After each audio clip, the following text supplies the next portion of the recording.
Addie, it never really strikes me until I read it in your story this week that Standard Chartered is the oldest bank in Malaysia. They are 145 years old next year. Wow. Yeah, they started way back in, their very first branch was actually in Penang on Beach Street. And they've since relocated from that particular building, but yes, they are the oldest bank in Malaysia. So you managed to actually sit down with the big head honcho, which is Bill Winters. He was in town recently.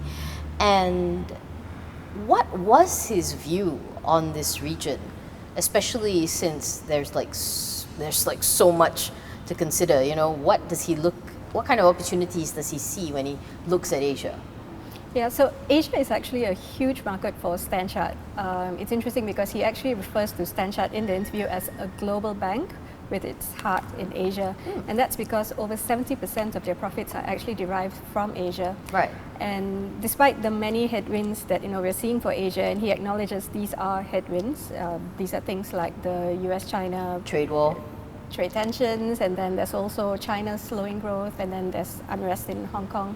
Yeah. And so all these work to make it harder for them to continue on the same path, but he remains upbeat, and he still sees opportunities for the group in the region.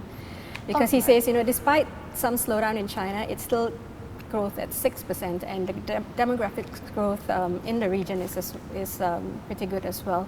Some markets are maturing more than others, but he continues to remain upbeat about the region. When he talks about opportunities in kind of what space? Because when I look at StanChart, they're huge, they've got their fingers in a lot of pies, but what space in particular does he see? Okay, they are particularly proud of the fact that they are in 65 markets worldwide, and it's a unique kind of presence that they have. What's interesting is that in this region, StanChart is probably the only global bank with a presence in each of the 10 ASEAN markets. Right. And they are also most prominent in Africa.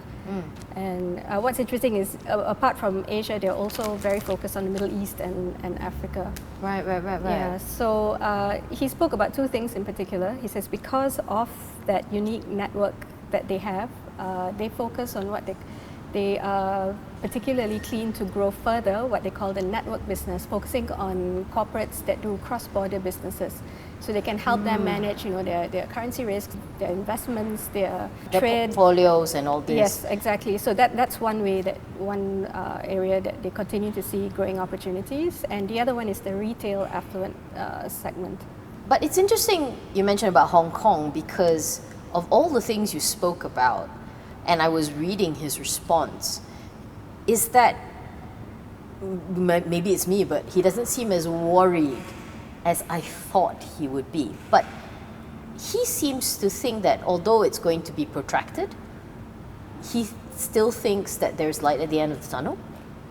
Yes, we spoke about Hong Kong at length, and he does think it's going to be a long drawn-out affair. Right. He did quickly point out that as at StanChart's third quarter, the bank still showed growth in Hong Kong on a year-on-year basis. Encouraging. Yeah, but things have been going on much longer than expected, so it remains to be seen if they will continue to be unscathed in the fourth quarter, because as it is, quite recently, StanChart and other banks in Hong Kong, they had to cut their best lending rates in response to a quarter-point percentage cut by the central bank there in interest rates.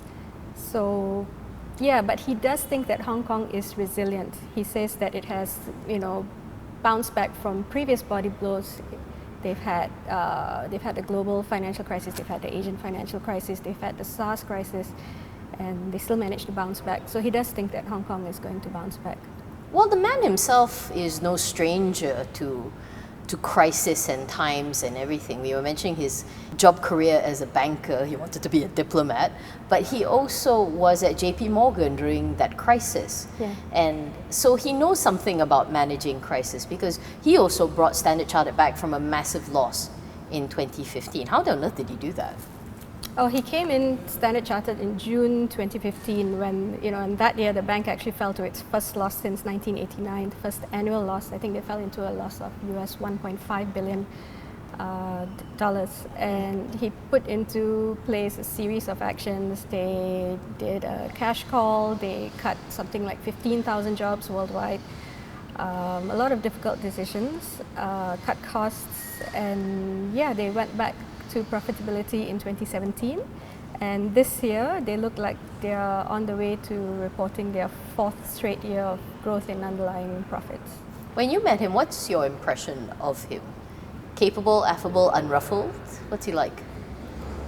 Unruffled. He came across as very, very affable, warm, and taking an optimistic view of things. For more on the stories, pick up a copy of The Edge Weekly at all good newsstands.